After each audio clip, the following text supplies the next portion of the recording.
Pirando Amigo orgulhosamente apresenta a lei da gravitação universal. Bem, antes de começarmos, gostaríamos de orientar o estudo mais adequado seria pelo índice de conteúdo do canal. Acima do link inscrever-se no canal Pirando Amigo tem o link índice de conteúdo do canal. Acessando o índice de conteúdo do canal, você abre as aulas por tópicos e você consegue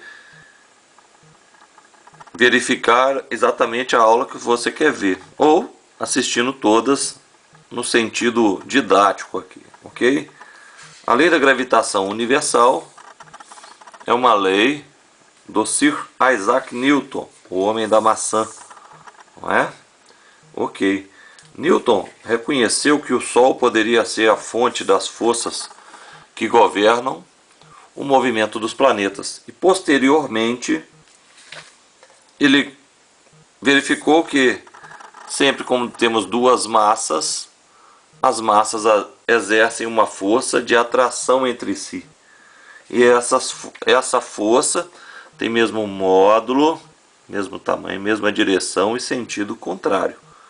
E podemos calcular essa força pela fórmula da gravitação universal, que a força entre os corpos em Newton é igual a G, que é a constante, m massa de um planeta, m massa de outro planeta, e sobre distância entre os centros dos planetas ao quadrado. Muito bem.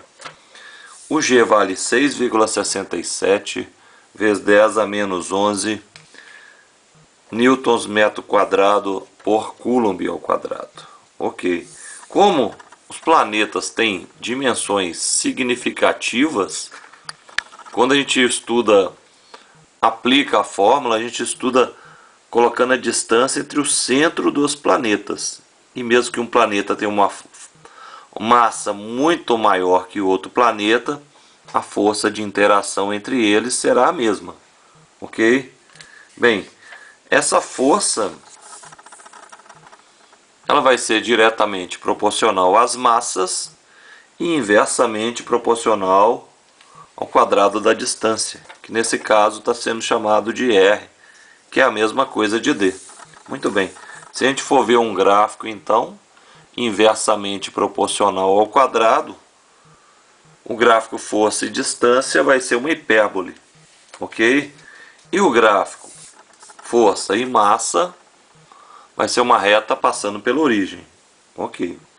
Então, só para a gente entender a intensidade das forças entre os corpos, se eu tiver um corpo de 200 kg e um corpo de 100 kg, a distância de 1 metro entre eles, a força de interação entre esses corpos vai ser 0,000002 newtons.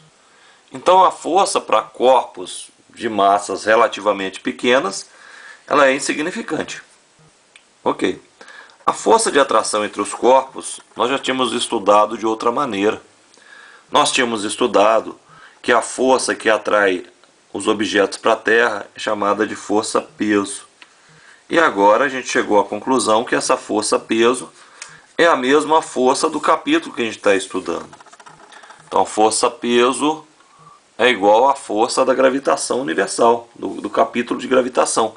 Então, mg é igual a G, m, distância ao quadrado. O m menor é do menor objeto e o m maior é do maior objeto. Então, o peso é o pequeno objeto abandonado na superfície de um planeta. E esse mzinho é a massa desse mesmo objeto. Vamos cortar a massa e vamos observar que a aceleração da gravidade depende apenas da massa do planeta e da distância que você está do centro do planeta. Ok. Verificando na fórmula, na superfície do planeta Terra, arredondado, a aceleração da gravidade é 10 metros por segundo ao quadrado. Se eu for jogar na fórmula da aceleração da gravidade, aqui, esse D aqui é exatamente o raio da Terra. Muito bem. Então, se eu estiver a uma altura equivalente ao raio da Terra, quer dizer que eu vou dobrar a distância que eu estou em relação ao raio da Terra. A altura em relação à superfície da Terra é igual ao raio. Então o raio foi 2 vezes maior. Nós vimos que é inversamente proporcional ao quadrado. Então a gravidade vai dividir 2 ao quadrado, 4 vezes. Vamos ver de outra maneira. Gm sobre r ao quadrado sobre d ao quadrado é a aceleração da gravidade na superfície terrestre. E vale quanto? 10.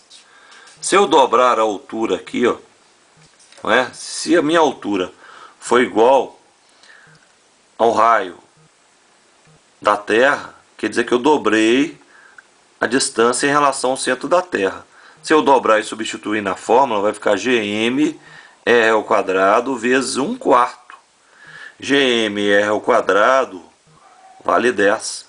Isso significa dizer, então, que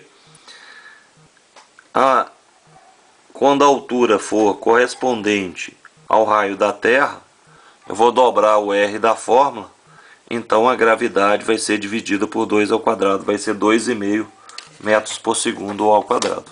Muito bem. E a velocidade orbital? Nós sabemos também, já tínhamos estudado, que quando um objeto qualquer tem uma órbita circular, tem uma força centrípeta atuando. Nós sabemos que a órbita dos satélites em relação aos planetas não é exatamente circular, é uma elipse, mas a gente faz um raio médio. Então quem mantém esse objeto em órbita é a força centrípeta, que é a mesma força que estudamos neste capítulo.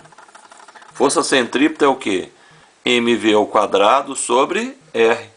A força centrípeta é igual à força que a gente está estudando. mv ao quadrado sobre r é igual a gm mr ao quadrado.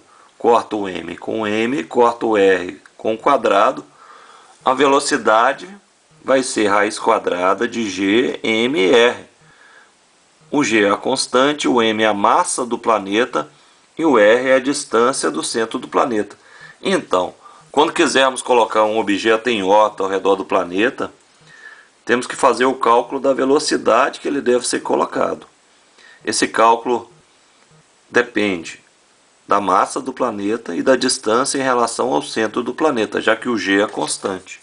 Se eu chegar na posição exata e jogar o objeto com a velocidade inferior à calculada, o objeto vai cair na superfície do planeta.